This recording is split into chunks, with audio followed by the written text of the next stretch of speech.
Bismillahirrahmanirrahim. Assalamualaikum warahmatullahi wabarakatuh. Selamat pagi, kembali bersiaran di Malaysia hari ini bersama saya Hanif Miswan. Untuk kali ini edisi hari Selasa 23 Mac 2021 bersamaan 9 Syakban 1442 Hijrah.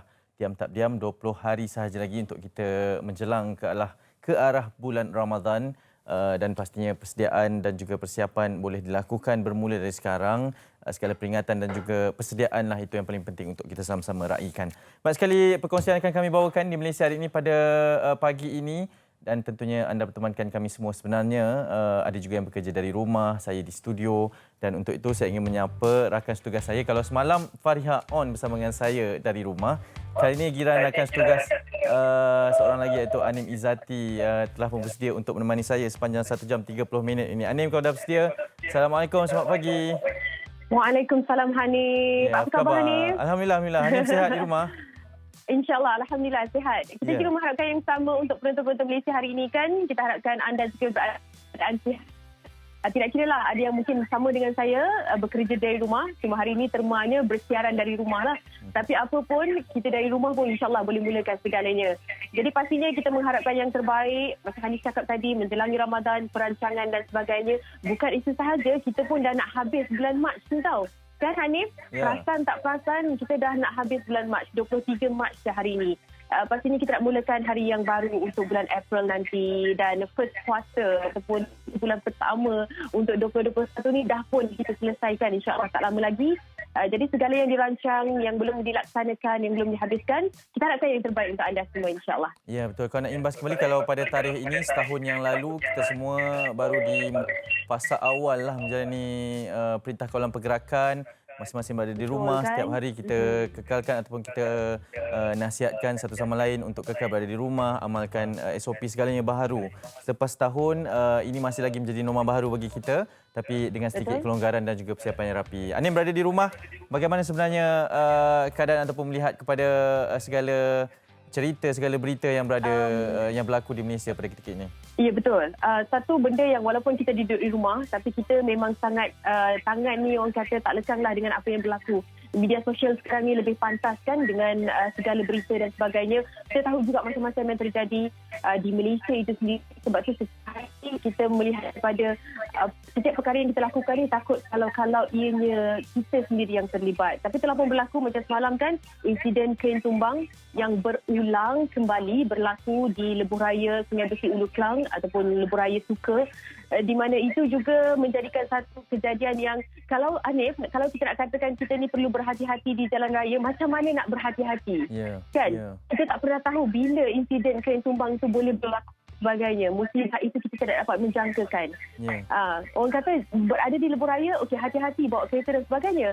Tapi insiden sebegitu, bagaimana kita nak elakkan? Itulah kadang-kadang kita perlu mengambil iktibar dengan setiap perkara yang berlaku. Ianya ada sebab kan, mungkin itu juga berlaku penambahbaikan yang diperlukan juga daripada setengah pihak.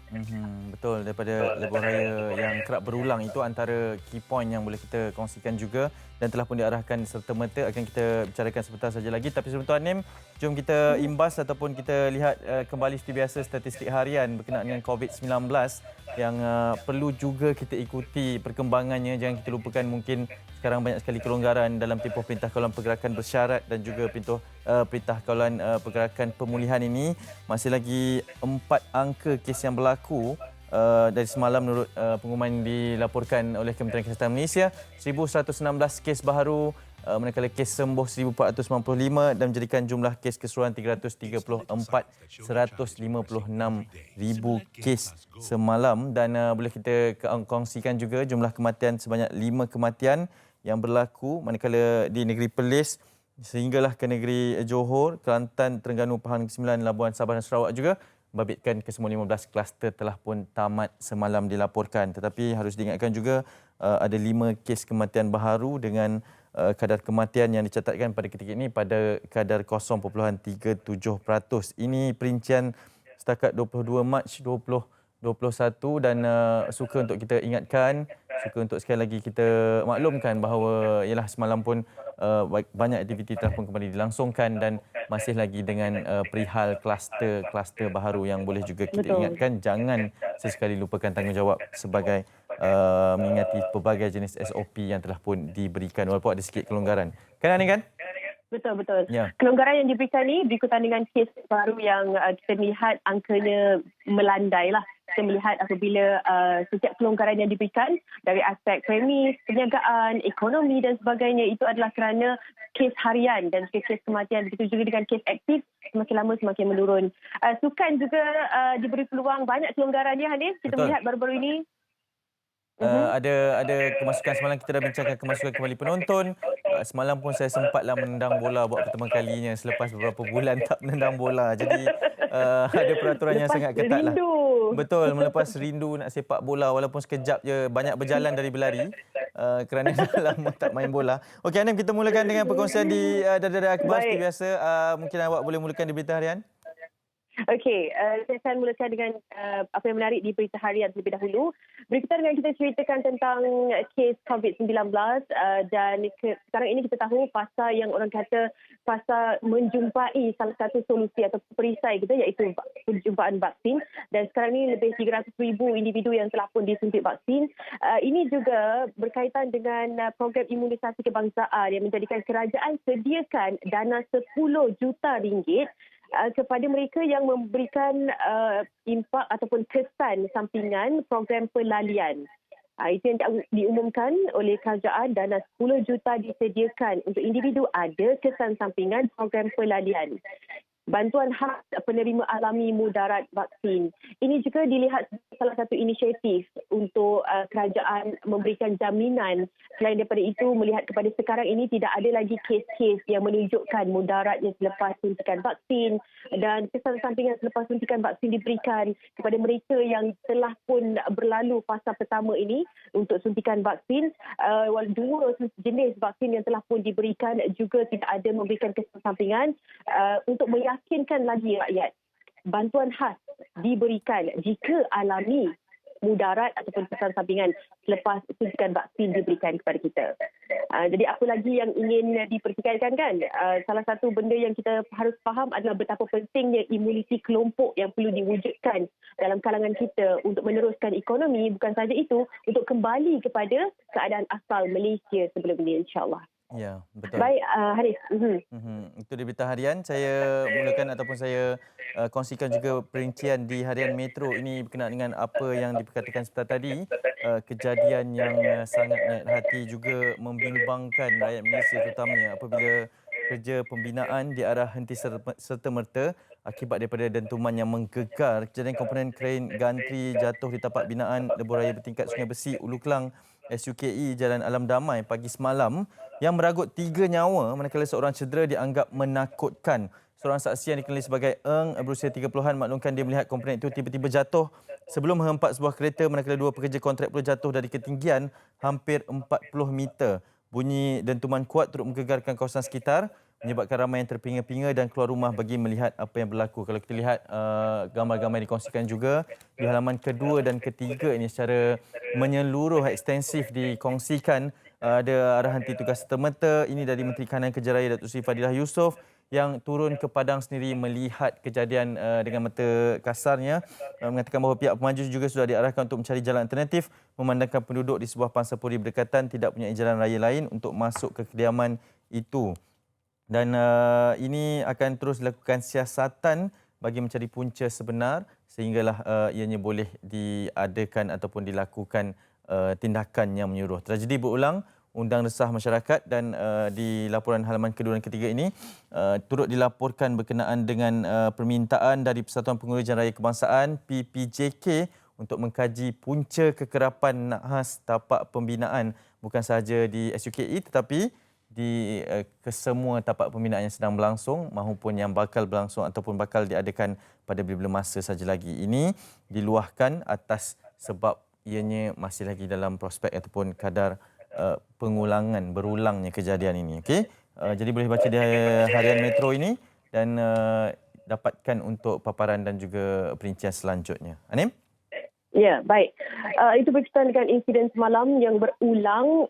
Kita harapkan agar beberapa pihak melihat perkara ini lebih menyeluruh dan memberikan supaya satu keadaan yang lebih baik sekali, menunjukkan kita lah supaya bukti ini dapat dilegakan sikit. Rakyat dapat rasa lega sedikit lah kan, melihat kepada mungkin penambahbaikan dan sebagainya yang akan dilakukan. Baik, seterusnya kita akan kongsikan di New Straits Times NST. Halaman hadap sekali, cukup cantik. Nanti anda akan melihat kepada gambarannya. Compliance success. Ini berkaitan dengan kebenaran ataupun kelonggaran yang telah pun diberikan kepada pihak premis untuk memulakan perniagaan. The retail and distribution trade sectors recorded a 98% SOP compliance rate throughout the DMCO. The Domestic Trade and Consumer Affairs Ministry says the number of compounds issued is very low thanks to commitment and effective enforcement. Ini kita ucapkan terima kasih banyak-banyak juga dan tahniah kepada semua peniaga-peniaga. Lebih kurang 417,492 premis telah pun dilakukan pemeriksaan. Dijalankan pemeriksaan atas pematuhan SOP dalam kalangan premis ataupun pemilik premis. Ini dikatakan 98% menepati SOP yang telah pun diberikan oleh kerajaan. Ini juga mungkin mereka mengambil kira bagaimana teruknya jika perkara ini tidak diambil berat, SOP tidak dipatuh dan mungkin kelonggaran akan ditarik semula untuk tidak membenarkan mereka memulakan perniagaan dan sebagainya. Jadi melihat kepada 98% itu sangat kurang pematuhan pelanggaran SOP yang dilakukan oleh pihak premis dan ini juga menjadikan kita lebih rasa selesa kan. Kadang-kadang kita dah boleh adaptasi dengan keadaan norma baharu ni kan Hanif. Sebenarnya sebab kita sendiri pun takut jika kelonggaran itu ditarik semula. Kita melihat kepada tanggungjawab bersama. Betul, saya kira dengan dapatan 98% itu adalah sesuatu yang sangat positif. Bukan ialah sebab sekarang perkataan positif tu sangat sensitif lah. Tapi ni positif yang bagus, ni positif yang baik dan kita harap agar kerjasama semua. Kadang-kadang ya, maklum pada diri saya sendiri pun kita terlupa bila melangkah ke suatu premis tu. Ya, betul. Kita yang terlalai, kita rasa macam keadaan semua dah selamat. Dan semalam saya nak kongsi sebab bila kita ke Padang tu kan kita kena scan MySejahtera kan. Ada seorang individu ataupun rakan ni dia menjerit dari jauh untuk semua scan. Walaupun kita rasa macam, oh kawan dah scan tak apalah. Dia semua jerit scan, satu je ayat azimat dia kata, 10,000 kalau tak scan. Maksudnya dia memberikan amaran agar semua scan masuk ke premis tersebut ada barcode yang telah pun disediakan dan mengingatkan satu sama lain. Jadi itu mungkin antara cara untuk kita ingatkan satu sama lain. Ya. Okey. Anim, anda akan bersama dengan saya sepanjang 1 jam 30 minit ni. Jangan ke mana-mana, teruskan kekal berada di sana kerana sekarang ini kita nak kongsikan ini satu bingkisan iaitu visi dan misi Ketua Polis Selangor yang baharu dilaporkan berkuat kuasa pada 15 Mac yang lalu. Timbalan Ketua Polis Selangor Datuk Ajunaidi Mohamad telah pun dinaikkan pangkat sebagai Ketua Polis Selangor dengan memangku pangkat Komisioner Polis CP. Jadi kami ingin mengucapkan tahniah di atas pelantikan ini dan selamat menjalankan tugas dan kita sama-sama saksikan bingkisan yang disediakan ini. Sejak saya menjadi Ketua Polis Selangor bermula pada 15 Mac 2021, saya telah menetapkan beberapa visi dan yang ada 4 yang paling utama yang akan saya berikan penekanan, iaitu yang pertamanya untuk semua pegawai dan juga anggota di kontijen Selangor ini memerangi segala bentuk jenayah. Selain daripada itu juga, saya akan cuba untuk meningkatkan servis delivery PDRM Selangor kepada masyarakat.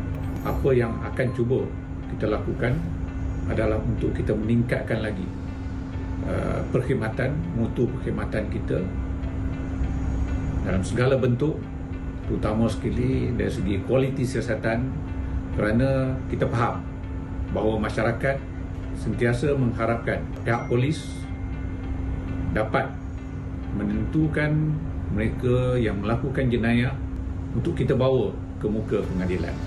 Saya dan pegawai dan anggota di kontijen Selangor ini akan cuba untuk meningkatkan lagi engagement kita dengan pihak masyarakat. Lebih kurang 13,000 pegawai dan juga anggota polis di kontijen Selangor ini akan cuba dan akan berusaha untuk hadir sama di kalangan masyarakat dan memberikan bantuan seberapa yang boleh. Sepanjang perkhidmatan saya di kontingen Selangor ini adalah untuk kita menentukan keselamatan dan juga kesejahteraan masyarakat terjamin. Polis dan masyarakat tidak dapat dipisahkan ataupun umpama isi dan kuku. Dan dengan itu kita akan membentuk hala 7 PDRM kita agar selari dengan tema Hari Polis yang kebelakangan ini kita selalu sambut sahabat tahun, iaitu polis dan masyarakat berpisah tiada. Pihak PDRM akan sentiasa bersedia untuk bersama-sama dengan masyarakat, dan begitu juga masyarakat perlu sentiasa bersedia untuk memainkan peranan secara bersama dengan pihak PDRM dalam mencegah jenayah. Mereka yang telah lama berkhidmat di kontingen ini akan terus memberikan perkhidmatan bagi mencapai visi yang saya nyatakan, manakala pegawai ataupun anggota baru akan hadir untuk bekerjasama dengan mereka yang telah lama berada di kontingen ini. Tidak ada tim lama dan tidak ada tim baru. Kita bekerja sebagai satu pasukan, dan saya yakin pegawai-pegawai yang lama dan juga yang baru akan membentuk satu kerjasama yang lebih erat pada masa yang akan datang, dan berdasarkan pengalaman-pengalaman yang ada pada diri masing-masing, kita akan dapat bersama-sama sebagai satu pasukan untuk mencapai matlamat dan visi pasukan. Baik, tahniah sekali lagi kita ucapkan di Malaysia hari ini kepada Datuk Arjunaidi Mohamad atas pelantikan sebagai Ketua Polis Selangor dengan mangku pangkat Komisioner Polis CP tadi, yang telah pun memberikan misi dan visinya berkaitan dengan bagaimana peranan usaha sama di antara polis, penguat kuasa dan juga masyarakat itu sangat penting. Ini bukan satu perkara yang baru, tetapi pastinya dengan berlakunya era pasca pandemik COVID-19 ini yang melanda seluruh dunia termasuklah Malaysia, kita perlu sama-sama bagi mengurangkan segala faktor ataupun risiko jenayah yang boleh berlaku agar kita dapat benar-benar fokus kepada apa yang ingin kita perjuangkan berdepan dengan musuh yang tidak kelihatan, iaitu virus ini. Okey, kita tak bertindak seketika, tapi teruskan bersama kami di Malaysia hari ini kerana hari ini banyak perkongsian yang akan kami bawakan. Antaranya masih lagi untuk kita raikan kemenangan Lizzie Jia yang telah pun merangkul kejuaraan All England baru-baru ini. Akan kita bersama dengan ibunya, insya-Allah akan kita dapatkan. Manakala seterusnya itu ada perbincangan seperti yang dimaklumkan semalam berkaitan dengan individu bakal terima bantuan hilang pendapatan melalui insentif pemerkasa. Jika semalam fokusnya adalah berkaitan dengan usahawan OKU, hari ini kita ingin berbicara bersama dengan penganalisis ekonomi berkaitan dengan bantuan pendapatan kepada mereka yang terjejas sumber pendapatan mereka. Selain itu ada juga sambutan Hari Ulang Tahun Hutanan Awam HUTPA ke-69 dan juga sejarah perkembangan Islam bagi kita menyantuni bagaimana rakan-rakan kita di Jejak Rasul yang baru saja pulang semalam selepas 50 hari berkembara di seluruh negara. Buat pertama kalinya Jejak Rasul pada musim ini akan bawakan perkongsian perkembangan sejarah Islam yang berlaku di negara kita. Juga ada 7 K-Click akan bersama kita di penghujung siaran. Teruskan bersama dengan saya Hanif Miswan di Malaysia hari ini. Jangan ke mana. Pada kehidupan norma baru ini, penggunaan pelitup muka sama ada jenis pakai buang atau fabrik sangatlah penting dalam membendung penularan virus COVID-19. Cara memakai pelitup muka adalah sangat penting. Ramai yang tidak memakai pelitup muka dengan betul. Ilyas, kita tidak boleh pakai pelitup muka di bawah hidung. Salah tu. Bukan begitu, Ilyas. Lihat bagaimana Sheila memakai pelitup muka. Pastikan ianya menutup hidung dan mulut sepenuhnya. Pemakaian pelitup muka yang betul dapat mengurangkan risiko jangkitan. Ramai yang tidak tahu cara menyimpan pelitup muka yang betul, terutamanya semasa makan. Kita tidak boleh meletakkannya di bawah dagu ataupun disangkut pada telinga. Disisip di lengan atau siku pun tidak boleh. Contohilah Alia yang menyimpan pelitup mukanya dalam beg plastik. Pelitup muka pakai buang hanya boleh dipakai sekali sahaja dan tidak melebihi 8 jam. Bagi yang bergejala, pelitup muka pakai buang perlu ditukar selepas 4 jam. Setiap pelitup muka harus ditukar apabila permukaan dalam basah atau lembap. Bagaimana pula dengan pelitup muka yang telah diguna? Pelitup muka pakai buang perlu dibuang dengan cara yang betul. Pegang pada tali atau loop pelitup muka dan tanggalkan. Seterusnya, masukkan dalam beg plastik dan buang ke dalam tong sampah yang bertutup. Pastikan anda mencuci tangan dengan air dan sabun selepas membuang pelitup muka.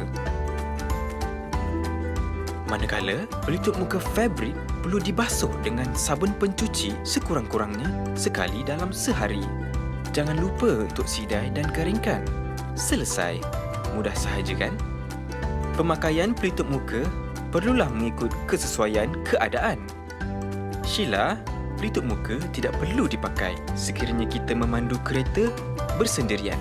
Begitu juga ketika kita bersenam seperti berjoging. Ianya boleh mengganggu pernafasan kita. Pelitup muka wajib dipakai di tempat-tempat awam. Setiap orang mesti memakai pelitup muka semasa berada di luar rumah. Lupa? Rimas? Jangan dijadikan alasan untuk tidak memakai pelitup muka. Jangan leka dan alpa. Kita belum menang.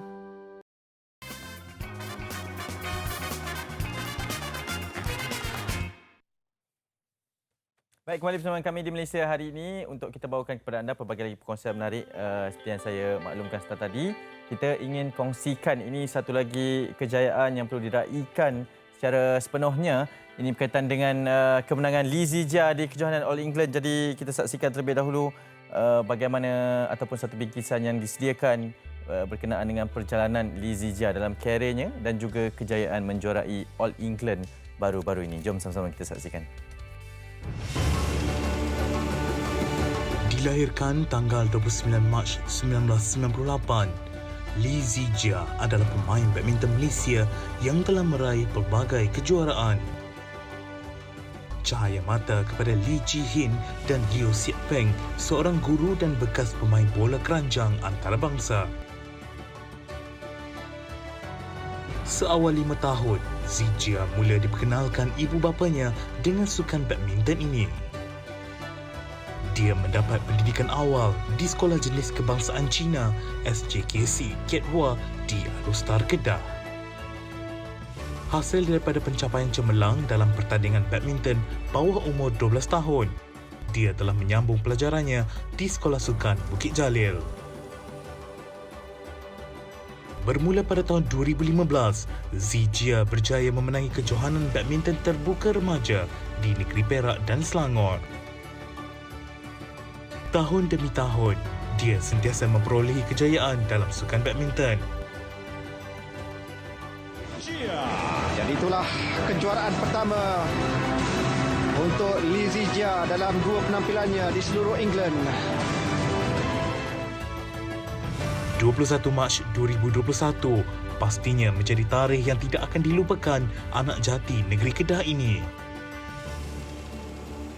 Jago perseorangan negara ini berjaya menjuarai seluruh England 2021 selepas menewaskan juara bertahan Victor Axelsen dengan 30-29, 20-22 dan 21-9. Kejayaan ini pastinya memberi kepuasan kepada Zijia selepas dikecewakan pemain yang sama dan di pentas yang sama tahun lalu pada aksi separuh akhir.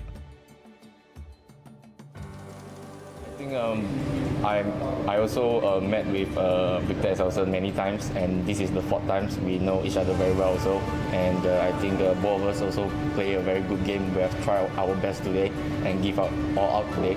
So nothing much. I also just want to thank you, Victor, for also for playing this very incredible match today. Yeah.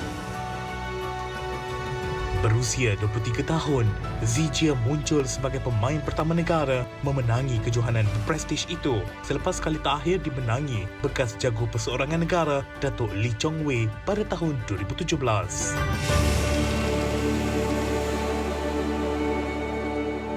Baik, jika sebelum ini arena badminton ada perseteruan di antara Datuk Lee Chong Wei dan juga Lin Dan. Sekarang ini tiba masa era bagi pemain baru ni, Lee Zijia, Kento Momota dan juga Victor Axelsen. Walaupun tanpa kelibat pemain dari negara China, tapi ini masih lagi satu kejayaan yang perlu dibanggakan.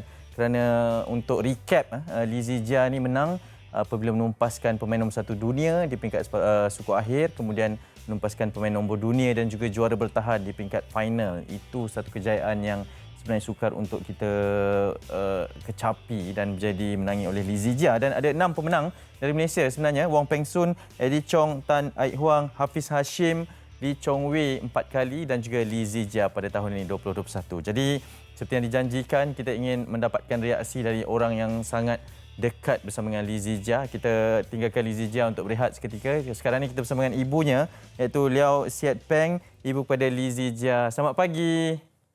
Selamat pagi. Apa khabar? Terima kasih. Khabar baik. Ya. Okey, mungkin ini soalan yang kerap ditanyakan lah. Tetapi ketika detik Lee Zijia, anak kepada puan ataupun nanti memenangi kejuaraan All England, apa yang berlaku di rumah tu? Momen tersebut mungkin kita nak tahu juga kalau boleh kongsikan.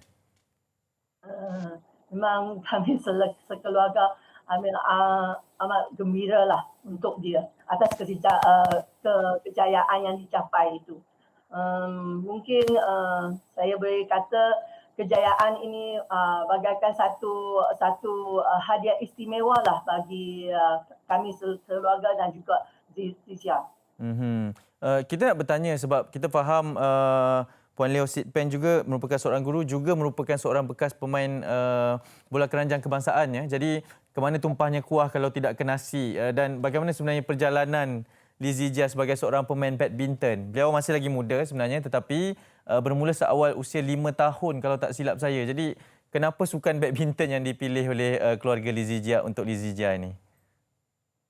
Sebenarnya pada peringkat awal mereka juga selalu didedahkan dengan permainan bola keranjang sebab saya dengan suami saya juga sangat aktif untuk melatih ya pasukan-pasukan sekolah, pasukan negeri, daerah, sehingga peringkat kebangsaan. Saya juga pernah melatih ya pasukan-pasukan ASEAN School, ke luar negara. Jadi bermula kecil lagi adik-beradik dengan dia dah terdedah dengan arena basketball, tetapi mereka tak begitu sesuai lagi untuk bermain sebab basketball is a body contact game. So mungkin dari segi sana mereka tak ada peluang. Lepas tu satu hari semasa sebelum cuti panjang ya, saya bawa mereka ke gelanggang badminton dan mereka dapati badminton is quite fun.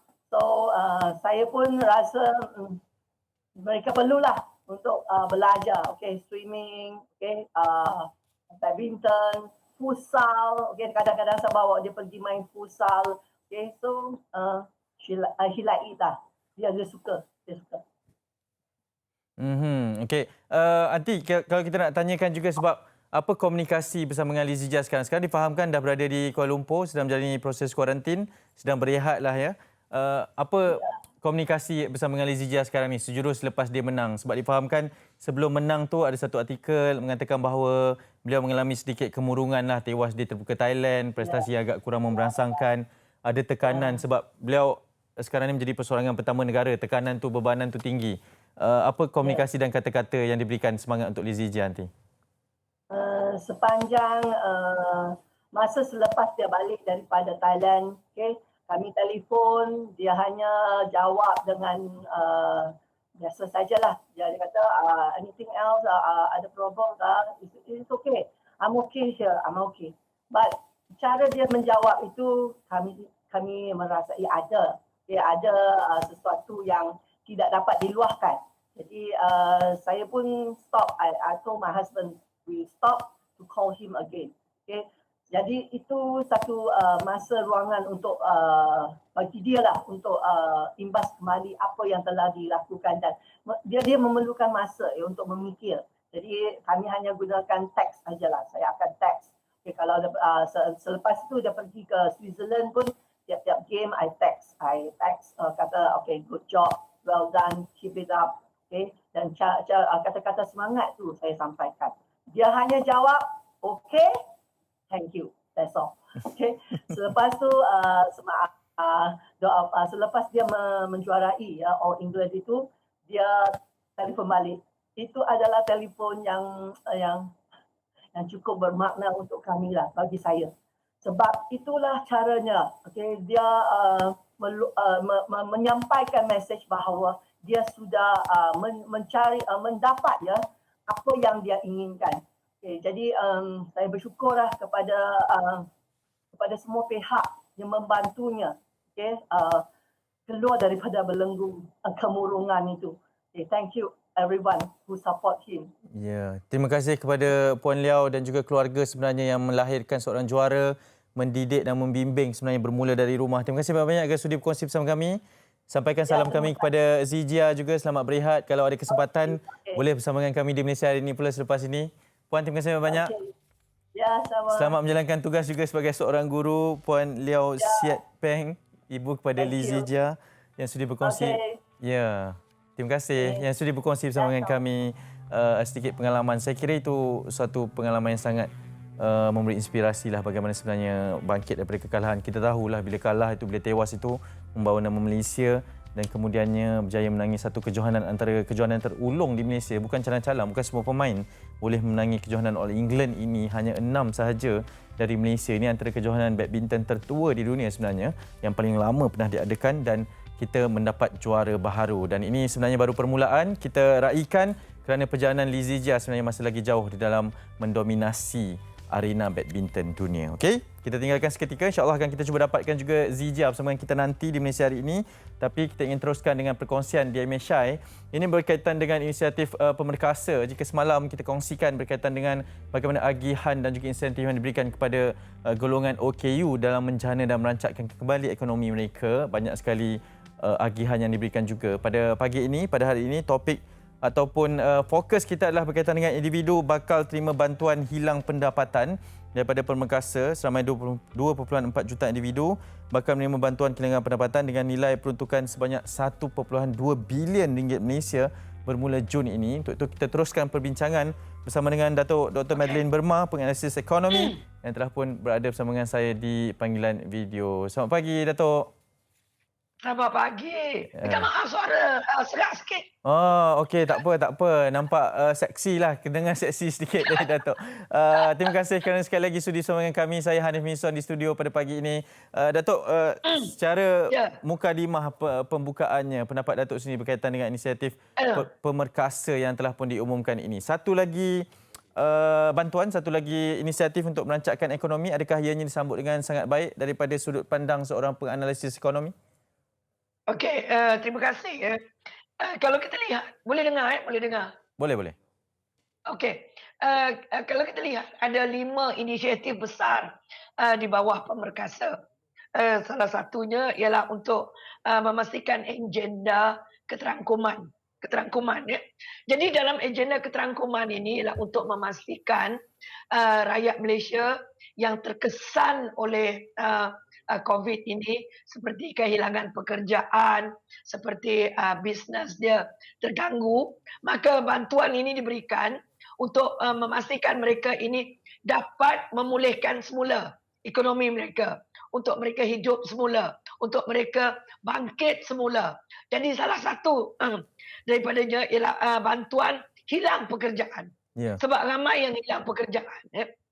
Jadi bagi saya memang ini adalah satu inisiatif yang sangat baik, sebab selain daripada inisiatif ini, satu perkara lagi yang penting ialah kerajaan juga perlu mewujudkan peluang-peluang pekerjaan. Sebab antara perkara yang sangat terkesan semasa COVID ini ialah ramai yang hilang pekerjaan. Jadi bila adanya bantuan ini, maka saya percaya kerajaan dapat meringankan beban seperti yang dikatakan tadi, lebih 2.4 juta rakyat Malaysia. Ini jumlah manusia. Ini tidak termasuk isi rumah dia. So kalau kita bantu satu orang dan isi rumahnya 5 orang, maka ia akan membawa kesan positif yang seperti yang saudara sebut tadi, positif tu ada orang yang sensitif pula.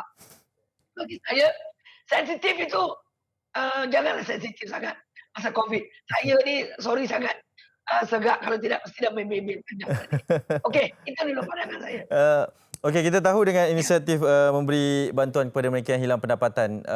Dan sebelum ini juga banyak sekali insentif dan juga inisiatif yang diberikan oleh kerajaan. Datuk melihat dengan plan untuk kita keluar daripada COVID dari sudut ekonomi ni, kita tahu ekonomi dan kesihatan perlu berjalan seiring, kita tidak boleh rebah di salah satu faktor tersebut. Sampai bila maksudnya inisiatif ini akan diperlukan bagi membantu ataupun kita merancakkan kembali ekonomi setiap rakyat Malaysia, Datuk? Okey, kalau kita lihat kerajaan sedang merangka 6 langkah yang perlu dilakukan, iaitu daripada peringkat awal, sekarang kita berada di peringkat yang kelima daripada 6. So jadi bantuan-bantuan yang kita beri, yang kerajaan telah berikan merangkumi 5 tahap ini sehingga ke pemerkasa dah lebih 300 lebih bilion yang kerajaan telah peruntukkan. Jadi tinggal satu tahap lagi, iaitu satu tahap yang paling penting. Jadi sekarang kalau kita lihat dari segi apa yang telah dilakukan, peringkat awal memastikan rakyat kita terus hidup, kelangsungan hidup, pastikan perniagaan berjalan. Dan lima yang peringkat awal ni kalau kita lihat, tumpuan memang diberikan kepada ke arah untuk memastikan kelangsungan hidup, menjaga of course lah COVID, menjaga penularan COVID supaya kelangsungan hidup. Kedua, perniagaan berjalan dengan lancar. Dan yang ketiga iaitu pemulihan ekonomi semula, merancakkan pemulihan. Jadi dalam pemerkasa ni, saya melihat lebih banyak yang mula diberikan kepada pemulihan ekonomi. Seperti projek-projek kecil. Sebab projek kecil ini sangat penting kerana ia dapat mewujudkan peluang pekerjaan. Satu. Nombor dua ialah subkontrak. Jadi kerja-kerja ini nanti akan dapat merancakkan perniagaan, dapat memberi peluang pekerjaan, dan yang terakhir sekali ialah membangunkan ekonomi kita semula. Jadi dengan cara sedemikian, kerajaan tidaklah lagi perlu memberi apa yang kami panggil sebagai handout. Just berikan cash secara langsung. Itu yang cuba dikurangkan. Ya. Datuk, kita faham ada beberapa fokus di dalam pemerkasa ini. Saya nak tertarik kepada fokus yang kedua ni, iaitu memacu pemulihan ekonomi. Ada beberapa inisiatif yang dilaksanakan, antaranya seperti perkatakan tadi adalah projek-projek kecil, ada juga bantuan Geran Khas Prihatin 3.0 dan juga kemudahan mikrokredit. Okey, soalan saya sebagai penganalisis ekonomi, kita kerap juga bertanyakan soalan ini kepada Datuk sebenarnya. Tetapi untuk pertumbuhan ekonomi Malaysia sekarang ini, pada peringkat ini, adakah kita berada di dalam jalan yang terbaik untuk kembali pulih atau kita masih lagi perlu bimbang atau melaksanakan pelbagai lagi cara untuk kelangsungan kehidupan? Okey, sejujurnya kerajaan telah pun melakukan apa yang perlu dilakukan. Kalau sebab saya sempat menganalisis apa yang saya katakan, bukan saja di Malaysia untuk menganalisis ni kita perlu lihat apa yang disarankan oleh Bank Dunia, apa yang disarankan WHO, apa yang disarankan oleh kebanyakan agensi-agensi antarabangsa. So apa yang Malaysia telah lakukan ialah sebahagian besarnya ialah apa yang kita kata atas landasan. Cuma ada beberapa isu yang perlu kita fikirkan sekali. Sebab pandemik ini dia bukan hanya melanda Malaysia, dia juga melanda negara sekitar, iaitu jiran kita, negara dagang kita, negara yang datang melabur. Jadi kalau kita nak lihat, hanya melihat apa yang telah Malaysia lakukan, dan kita tadi ada disebut tentang jumlah COVID yang dah mula menurun. Jadi yang pertama sekali saya ingin tegaskan, vaksinasi ini sangat penting. Vaksinasi COVID. Memang ada ramai yang kata, oh benda ini adalah agenda politik dan sebagainya. Tak apa. Yang penting, kita dapat melakukan yang kita katakan herd. Iaitu lebih kurang 80% dapat buat suntikan, okey. Bila suntikan sudah dilakukan, secara kata kami yang melihat, ini secara tidak langsung kita tidak perlu lagi melakukan lockdown. Bila kita tidak perlu lakukan lockdown, maka ekonomi secara pantasnya boleh bertumbuh dengan dengan seperti yang kita lakukan sebelum ini. Jadi lockdown ini sebenarnya adalah satu kerisauan bagi ahli ekonomi. Bila kita COVID tidak dapat diatasi atau tidak dapat dibendung, maka kerajaan tidak ada pilihan selain daripada pertama sekali menjaga penularan COVID. Jadi untuk menjaga penularan COVID, maka ekonomi terpaksa diberhentikan.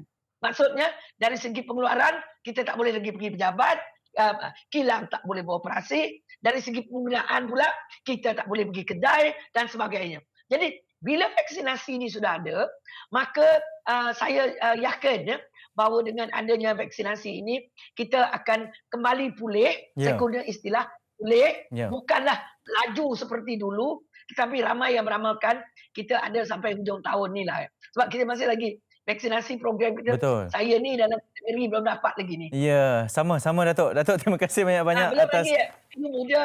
Ya, terima kasih banyak atas perkongsian ini. Ya, betul. Kita doakan agar cepat sembuh sebab kita nak kacau lagi selepas ini untuk pelbagai topik menarik berkaitan dengan ekonomi. Malah batuk, ada kuliah. Okey, thank you. Okey, baik. Itu dia Datuk Dr. Madeline Burma, penganalisis ekonomi yang berkongsi dengan kita berkaitan dengan inisiatif pemerkasa individu yang menerima bantuan hilang pendapatan sebanyak 2.4 juta individu sebenarnya yang bersama dengan kita. Okey, kita nak berhenti seketika. Selepas ini banyak lagi perkongsian menarik di Malaysia hari ini. Teruskan bersama dengan kami. Jangan ke mana.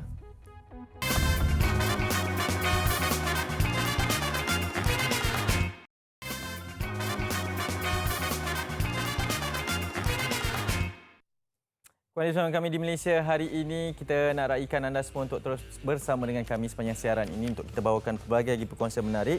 Dan kali ini kita ingin bawakan kepada anda sambutan Hari Ulang Tahun Pertahanan Awam HUTPA yang ke-69, iaitu Angkatan Pertahanan Awam Malaysia, Jabatan Perdana Menteri dengan hari ulang tahun mereka kali ini membawa tema Pelindungan Awam Mapan Menyelamatkan Ekonomi Negara. Untuk itu kita ingin raikan dan kita ingin kongsikan perkongsian ini bersama dengan tetamu saya di panggilan video, iaitu Yang Amat Setia TPJ Lokman Effendi Ramli, Timbalan Ketua Pesuruhjaya Pengurusan Angkatan Pertahanan Awam Malaysia. Assalamualaikum tuan.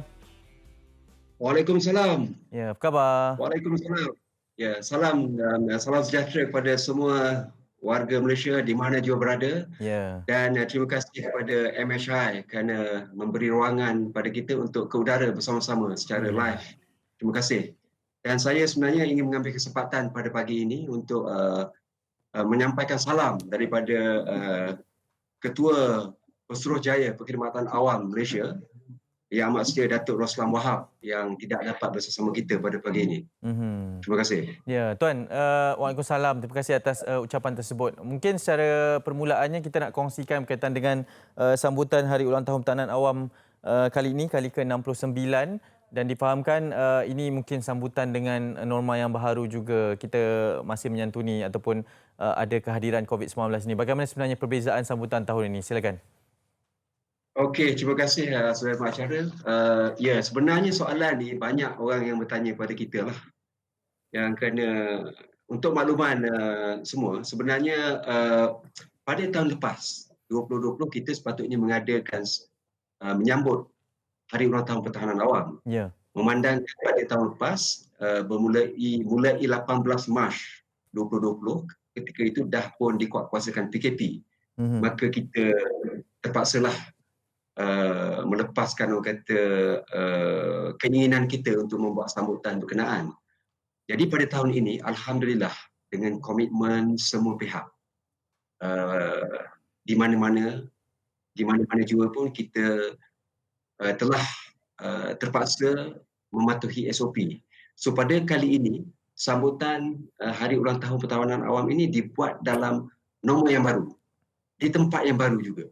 Itu saya bagi hint dahulu, nanti saya akan ceritakan lebih lanjut lagi tentang perkara ini. Terima kasih. Ya. Dan ini pastinya sambutan yang akan menjadi satu sejarah juga yang perlu diberikan peringatan. Okey, kita nak faham Tuan, peranan Angkatan Pertahanan Awam Malaysia ni di dalam mendepani cabaran. Yang pertama cabaran ketika berlakunya sebarang bencana lah, dan sekarang ni dengan cabaran adanya pandemik ini. Mungkin boleh terangkan serba sedikit bagaimana peranan daripada pihak Angkatan Pertahanan Awam ini? Okey. Okey, sebelum saya sentuh kepada itu, saya nak terangkan sedikit tentang sambutan hari ulang tahun yang ke-69 kali ini. Kalau yang lepas-lepas, hari ulang tahun pertahanan awam ini kita buat, dia melibatkan orang kata pergerakan fizikal dan kehadiran fizikal di tempat sambutan. Kalau yang lepas-lepas kita buat di negeri ataupun di dataran. Jadi orang yang terlibat ataupun pemerhati ataupun anggota ataupun warga APM yang berada di tempat itu sahaja yang mampu ataupun yang boleh merasai ataupun menjiwai sambutan berkenaan. Tapi bagi kali ini kita menggabung jalinkan antara pergerakan fizikal yang terhad dengan kecanggihan teknologi semasa. Jadi pada tahun ini sambutan ini dia akan merangkumi pergerakan fizikal dalam keadaan mematuhi SOP dan pada waktu yang sama juga ia disiarkan secara virtual, secara langsung. Jadi dari segi coverage, keseluruhan anggota pertahanan awam di seluruh negara boleh mengikuti majlis sambutan ini dan pada waktu yang sama juga ia disiarkan, boleh dilihat di seluruh negara lain pun. Jadi kita sebenarnya ada kolaborasi ataupun ada jalinan kerjasama dengan pertahanan awam di negara-negara lain, ICDO. Kita pun dah terima ucapan sambutan daripada Singapura umpamanya dan Thailand umpamanya. Jadi menunjukkan bahawa coverage yang sangat besar dan pelibatan yang sangat luas. Selain daripada itu juga, kita juga mendapat pelibatan daripada agensi-agensi strategik di lapangan dan juga agensi-agensi lain umpamanya pihak PDRM, pihak Immigration, pihak Jabatan Kebajikan Masyarakat, pihak Rela dan kita juga mendapat jalinan kerjasama daripada agensi anti dadah kebangsaan yang mana dalam ketika sambutan ini nanti mereka menyediakan ruang-ruang pameran di tempat-tempat masing-masing. Yang mana juga boleh diikuti oleh orang ramai. Itu yang saya nak bercerita lah. Selain daripada itu, sambutan pada tahun ini sangat besar sebenarnya. Ertinya kepada APM. Selain daripada mematuhi SOP dalam keadaan norma baru, ia juga dilakukan di tempat yang baru. Di Ibu Pejabat Pertahanan Awam yang baru. Iaitu di Sungai Merak. Dan pada waktu yang sama juga, kita dalam tempoh ini, pada waktu 24 bulan nanti, bangunan baru kita ini akan dirasmikan oleh Yang Amat Berhormat Perdana Menteri. Ini juga merupakan suatu perkara yang barulah. Kita tak pernah pun sebelum ni Yang Amat Berhormat Perdana Menteri datang merasmikan hari ulang tahun pertahanan awam, pada waktu yang sama merasmikan Ibu Pejabat Pertahanan Awam. Kami sangat-sangat bertuah. Selain daripada itu juga, banyak lagi acara-acara yang kita laksanakan sempena hari ulang tahun pertahanan awam ini. Kerana kita dibatasi oleh pergerakan fizikal, maka Sekretariat Jawatan Kuasa yang terlibat telah mengadakan banyak lagi aktiviti-aktiviti yang sebenarnya melibatkan orang awam sebenarnya. Umpamanya pertandingan video, animasi, pertandingan melukis poster, pertandingan difilmasi puisi, di samping perkara yang biasalah, peradakan aset, peradakan kereta kenderaan kita yang terlibat dalam operasi. Itu antara yang kita laksanakan. Itu berkenaan dengan sambutan sahaja. Tadi ada satu soalan kedua kan? Boleh ulangkan balik untuk saya respon pada soalan kedua tadi? Ya, mungkin dengan ringkasnya peranan ketika berdepan dengan pandemik ni Tuan. Okey. Peranan kita berdepan dengan pandemik ni, kita sebenarnya terlibat sama sebagai salah satu agensi di Barisan Harapan. Ketika ini yang kita buat di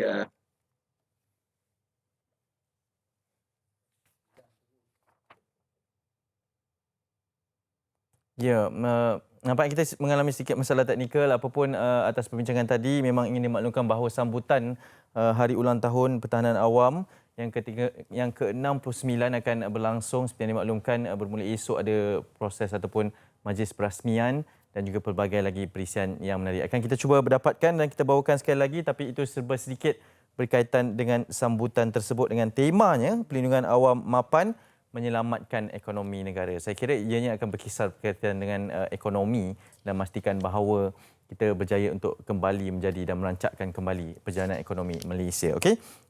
Itu dia Yang Amat Setia TPJ Lokman Effendi Ramli, Timbalan Ketua Pesuruhjaya Pengurusan Angkatan Pertahanan Awam Malaysia. Sekarang kita nak bawakan satu lagi perkongsian. Ini sangat menarik, ini sangat dinantikan setiap kali bermulanya Ramadan. Menjelang 20 hari, kita saksikan terlebih dahulu bagaimana perjalanan jejak Rasul 2021. Allahu Akbar, Allahu Akbar.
Pada yang rindukan sahabat saya Fetri Yahya, dia telah pulang ke ibu kota Kuala Lumpur ini dan akan bersama dengan kita insya-Allah nanti selepas beliau kembalilah bersama dengan kita. Okey nanti, dan itu dia sedikit berkaitan dengan jejak Rasul, antara pertandalah bahawa Ramadan tu semakin hampir dan ini antara pengisian yang paling memberi manfaat kepada kita. Kita membesar kebanyakannya dengan program jejak Rasul ini, dan saya sebenarnya akan disertai oleh Hani Mizati yang bekerja dari rumah ataupun bersiaran dari rumah pada ketika ini, dan kita ingin perkenalkan terlebih dahulu besar hatinya untuk saya mempunyai tetamulah di studio akhirnya pada pagi ini, Profesor Dr. Asmadi Muhammad Naim, Naib Chancellor Universiti Islam Antarabangsa Sultan Abdul Halim Muazzam Shah Unisia. Assalamualaikum, selamat pagi. Waalaikumsalam warahmatullahi wabarakatuh. Terima kasih kerana sudi bersama kami jauh Sama-sama. datang dari Kedah untuk bersama kita berbicara mengenai sejarah perkembangan Islam di Kedah. Mungkin secara permulaannya kerana kru kami Jejak Rasul selama 50 hari berkembara di seluruh negara di Malaysia ini, dalam negeri sebenarnya, antara tumpuannya adalah ke Kedah. Dan menurut perkongsian dari rakan saya Patri mengatakan bahawa sebenarnya ada sejarah perkembangan Islam di Kedah ni. Sebagai permulaannya Prof mungkin boleh kongsikan antara perkara yang mungkin kita tidak tahu dan tidak membesar dengan perkara tersebut. Okey. Terima kasih Saudara Hanif Maswan. Assalamualaikum warahmatullahi wabarakatuh kepada para penonton MHI TV3. Terima kasih kepada TV3 kerana tim Jejak Rasul kerana menjemput saya pada pagi ini. Ia berkaitan dengan sejarah Islam di negara kita pun, Saudara Hanif, dan kemasukan Islam di negara kita. Kedah merupakan antara negeri yang terawal lah. Kalau kita lihat fakta sejarah, kita akan dapat lihat daripada 1136 Masihi lagi ataupun bersamaan dengan 531 Hijrah, sudah bermula sebuah kerajaan apabila Sultan telah memeluk agama Islam pada tahun tersebut. Dan kalau kita bandingkan dengan negeri-negeri lain, contohnya Kelantan pada tahun 1181 Masihi. Jadi berbeza tu 40 tahun lebih. Kemudian Melaka pada tahun 1262 Masihi. Samudra Pasai pun kalau kita lihat fakta sejarah 1267 Masihi. Terengganu 1303. Champa 1360.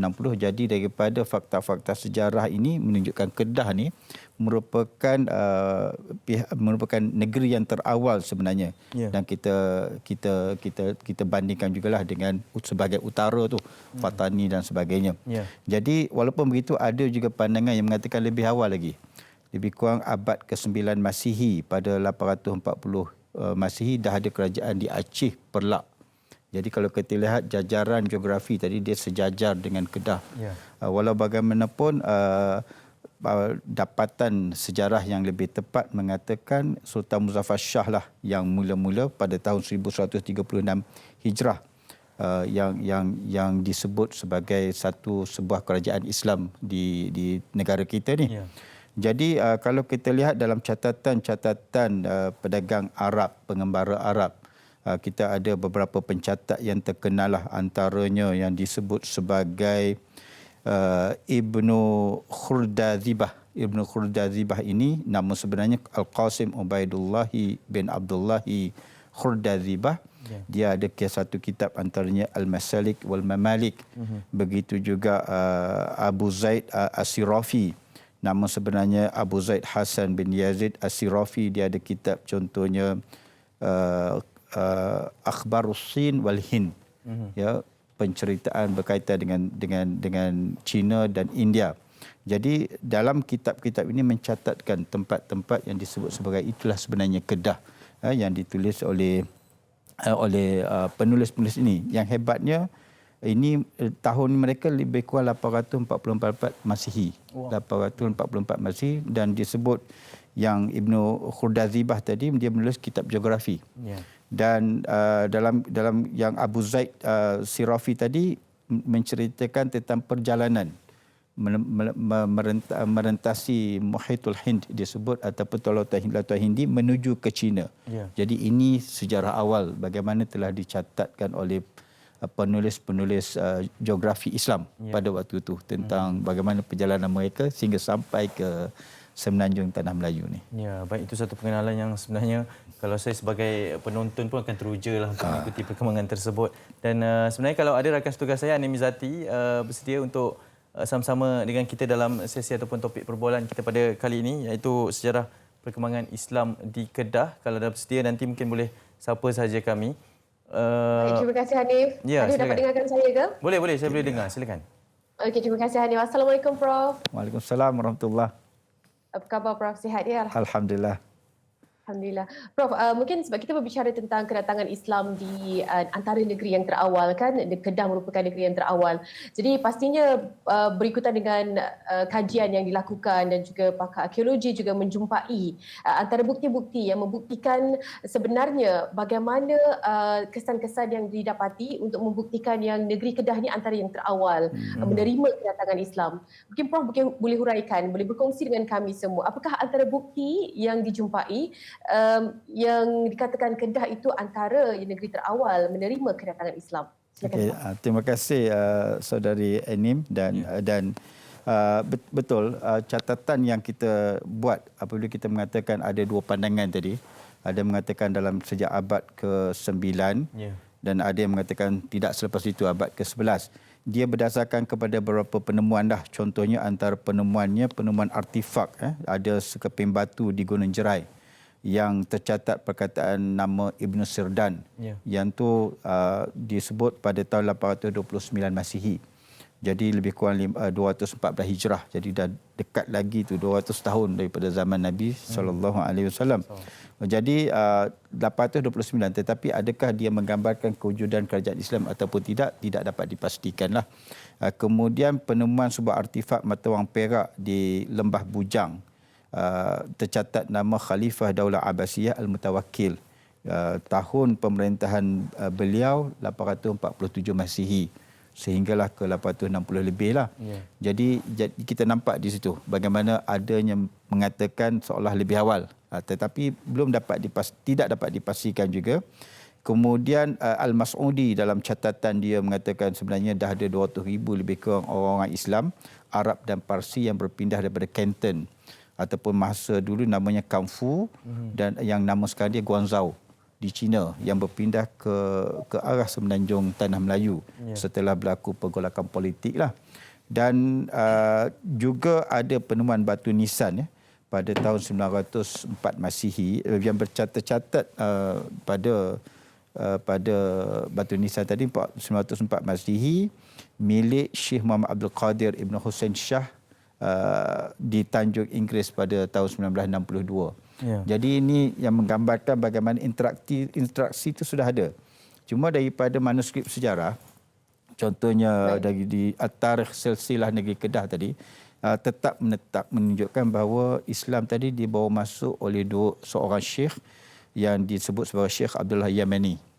Jadi Syekh Abdullah Yamani ini dia berhasil mengislamkan Raja Kedah pada waktu itu, raja namanya Praong Mahawangsa. dan akhirnya diislamkan. Dia datang bersama dengan 11 orang kawan-kawannya dan diberi nama sebab itu dengan nama Sultan Muzaffar Shah dan dicatat dalam sejarah pada tahun 1136 Masihi. Jadi di situ ada gelaran Zilalullahi fil ard, ataupun dikatakan sebagai bayangan atau perlindungan naungan Allah di atas muka bumi. Dia menggambarkan bahawa satu kerajaan yang diberkati. Jadi bila kerajaan diberkati mendapat naungan Allah, menggambarkan satu khalifah Islam lah pada waktu itu di negeri Kedah. Sebab itu mungkin di situlah para pengkaji sejarah merasakan di sini lebih tepat untuk kita katakan Islam mula bertapak di Kedah sebagai satu kerajaan dan sebagainya pada kurun tersebut. Dan Syekh Abdullah Yaman ini kadang-kadang orang keliru. Dia ada satu lagi Syekh Abdullah Arif. Dia di Aceh.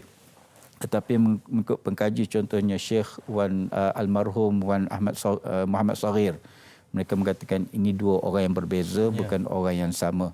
Jadi begitulah bagaimana kita lihat Islam tu sebenarnya telah lama bertapak di negeri Kedah. Ini sangat mengujakan kami. Anim, kita tinggalkan Prof dengan soalan terakhir dari anda, silakan. Okey, Prof, mungkin sebab kita melihat kepada perkembangan Islam sendiri, pastinya ianya memberi impak sehingga sekarang bagaimana Islam itu bertapak di Kedah, seterusnya dijadikan sumbangan Kedah menjadi negeri yang terawal ini. Pastinya dalam agama kita sendiri, agama Islam ini memberikan yang tertentu. Bagaimana yang dikatakan ianya membantu institusi pengajian Islam di Kedah itu sendiri? Prof, mungkin Prof boleh kongsikan. Okey, berkaitan dengan institusi pendidikan di Kedah. Jadi Kedah ini keistimewaan dia mempunyai pondok-pondok yang saya kira pondok-pondok tersebut di merata Kedah dan memberi pengaruh yang cukup besar kepada masyarakat Kedah. Saya pun hampir 20 tahun di negeri Kedah, lebih daripada 20 tahun di negeri Kedah. Jadi memberi kesan yang cukup signifikan kepada masyarakat Kedah dan hubungan mereka dengan pondok, dan sebahagian dari pondok tadi telah dimodernkan. Contohnya kita ada Maktab Mahmud yang kemudiannya pondok-pondok yang lama tadi dijadikan cawangan Maktab Mahmud. Begitu juga kita ada dimodernkan lagi pondok modern zakat. Pondok modern zakat juga ditubuh di negeri Kedah. Dan saya lihat pihak kerajaan negeri ada kesinambungan tersebut diperjuangkan oleh kerajaan negeri daripada dulu dengan penubuhan insaniah pada waktu itu pada tahun 1995.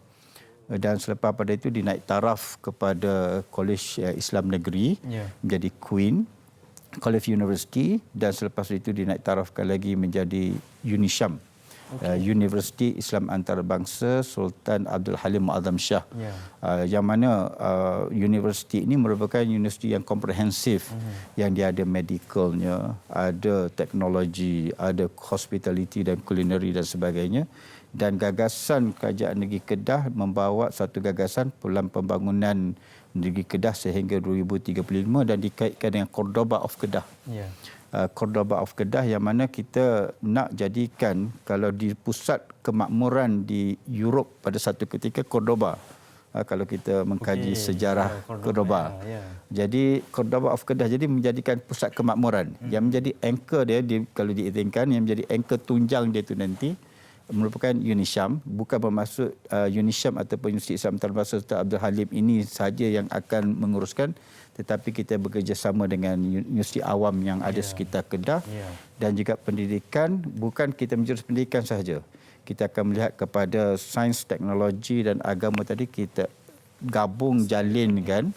Dan di situlah kita akan wujudkan pembangunan masyarakat Kedah di bawah acuan kita mengharapkan cetusan menggunakan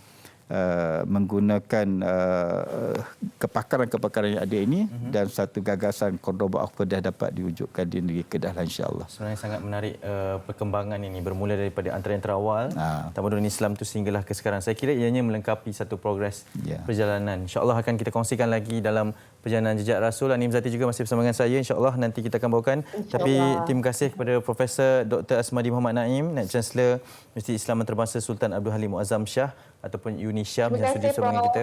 Sama-sama. Datang dari Kedah ni, Nem. Dari pagi tadi ni datang hadir bersama dengan kita. Maknanya bukan terima kasih banyak-banyak Prof berkongsi dengan kami. Bukan asal Kedah lah.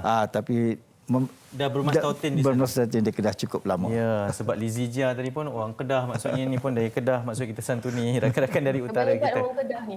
Ya, betul, ramai orang Kedah ni Anim. Okey, nasib baik Anim orang Johor, saya orang Selangor, jadi kita samalah berasimilasi rakyat Malaysia. Kita berteriak seketika Prof, kerana selepas ini ada perkongsian berkaitan dengan 7 K-Klik di Malaysia hari ini. Jangan ke mana.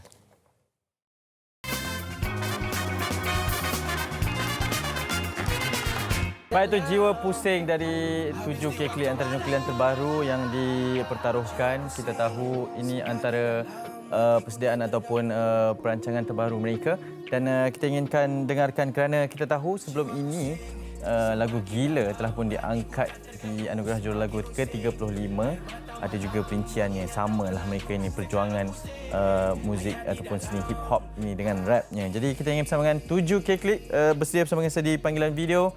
Selamat pagi, Assalamualaikum. Assalamualaikum, waalaikumsalam. Ya, apa khabar? Sihat, alhamdulillah. 7 di mana sekarang ni? Di ibu kota ke atau di Sabah? Saya berada di ibu kota sekarang. Ya, okey, baik. Yang pertama, terima kasih kerana sudi bersama dengan kami. Tadi kita kongsikan sedikit berkaitan dengan jiwa pusing ini. 7, apa ceritanya jiwa pusing ini? Sebab saya kira agak mendalam perkongsian yang dibawakan, mungkin dari mulut anda sendiri berkaitan dengan jiwa pusing. Okey, lagu Jiwa Pusing ni, kalau dipendekkan cerita, dipendekkan maksudnya lagu ini seperti lagu semangat. Jika kita jatuh macam mana pun ada jalan penyelesaian dia. Itulah dia punya matlamat lagu ini. Memberi pesanan. Ya.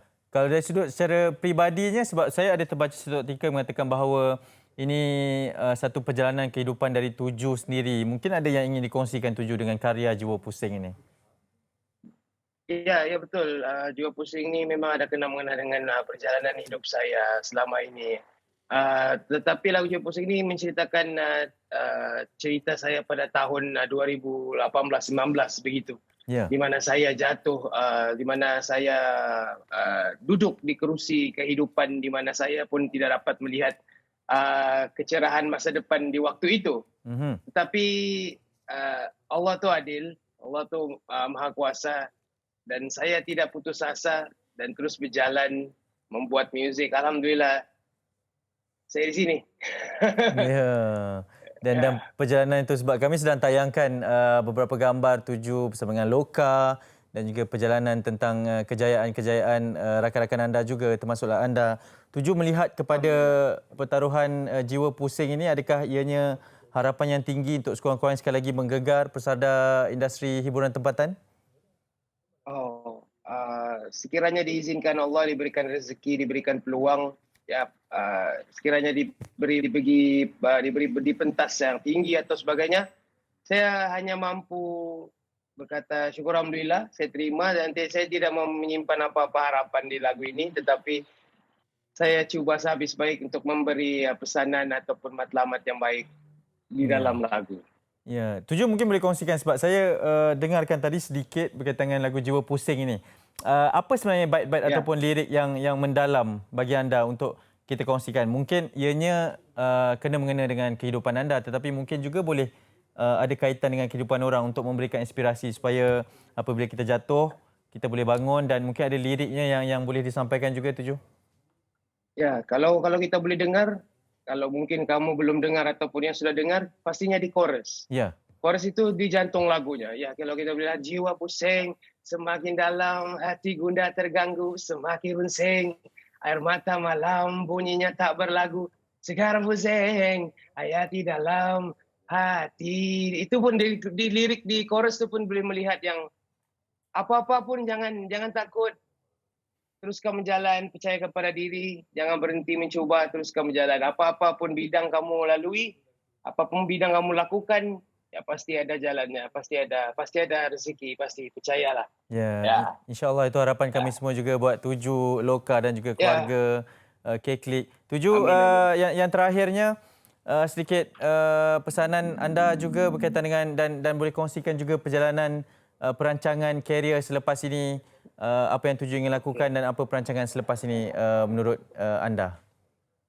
Okey, perancangan untuk saya insyaAllah lepas Raya Aidilfitri ni saya akan rilis lagi single seterusnya. Sambungan cerita daripada Jiwa Pusing.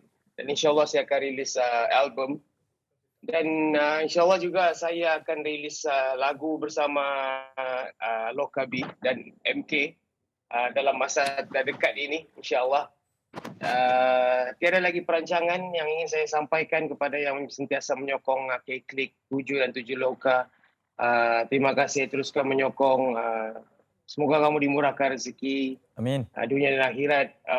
Sama juga kepada Malaysia hari ini, TV3, terima kasih sebab sanggup, sebab sudi telefon saya pagi-pagi ni kan. Alhamdulillah, terima kasih kepada keluarga juga. Ya. Itu je. Sentiasa kami akan sokong satu sama lain. Tuju sedikit ketika kembangan gila tu. Ya. Dan paling penting, jaga SOP, jaga kesihatan anda. Kita belum menang lagi. Dunia belum sembuh lagi. Sama-sama. Tuju, ketika kembangan gila tempoh hari saya nampak ada satu klip lah anda meraihkan di belakang pentas kan. Kongsi sedikit je Tuju, ringkas. Ya, pastinya saya sangat-sangat happy seperti menang World Cup ya pada waktu itu. Sangat happy sebab saya pun di tim gila, saya pun membawa lagu itu di semi-final dan saya mendengar muzik itu daripada kosong. Itu sebab saya sangat-sangat gembira, lagi-lagi isteri saya menjuarainya bersama sahabat-sahabat saya. So, ya, sangat-sangat gembira, alhamdulillah. Ya, semoga suatu hari nanti giliran Tuju pula bersama rakan-rakan. Kita doakan. Terima kasih Tuju, jaga diri. Assalamualaikum. Waalaikumsalam. Ya, itu dia Tuju. K-Klik dengan lagunya Gila Pusing anda boleh dengarkan dan juga terus berikan sokongan. Dan kita dah berada di hujung siaran. Kita nak kembalikan rakan setugas saya pula, Anim Izzati dari rumah. Anim, bagaimana Baik, sebenarnya? Hanif, terima kasih Hanif. Ya. Hanif okey ke tu? Okey. Saya merindui kalian di studio ni. Bagaimana sebenarnya perasaan berada di rumah, Anim? Ya, terima kasih banyak-banyak. Okey, esok yang menariknya 24 Mac merupakan Hari Penyakit TB Sedunia. Bagi kita mengingati bersempena dengan hari itu, 10 juta kalau kita kabarkan seluruh dunia ada kes tentang penyakit TB ni dan kematian mencatatkan 1.5 juta. Jadi bagaimana keadaan di Malaysia? Esok kita akan kongsikan berkaitan dengan penyakit TB sedunia bersempena dengan Hari Penyakit TB Sedunia. Esok jangan lupa saksikan kami, baik? Ya. Okey, Hanif Miswan, Assalamualaikum Hanif. Bye-bye. Kita jumpa nanti insya-Allah bila semuanya sudah kembali seperti biasa. InsyaAllah. Jaga diri. Amin. Kita doakan yang terbaik. Baik, insyaAllah. Ya, itu dia Anim Izzati bersama saya. Assalamualaikum. Itu dia Anim Izzati bersama dengan saya untuk hari ini sepanjang siaran dan kita nak tamatkan siaran pada pagi ini. Terima kasih kerana sudi bersama dengan kami. Kita jumpa lagi esok insya-Allah dan esok juga ada rakan saya yang lain untuk menemani kami di studio. Okey? Teruskan jaga kesihatan, terus jaga SOP dan terus patuhi segala peraturan yang ditetapkan. Jangan sesekali kita lupa dan pandang rendah kepada penularan COVID-19 ini. Kita masih berjuang insya-Allah. Saya Anim Miswan. Kita jumpa lagi. Assalamualaikum. Bye-bye.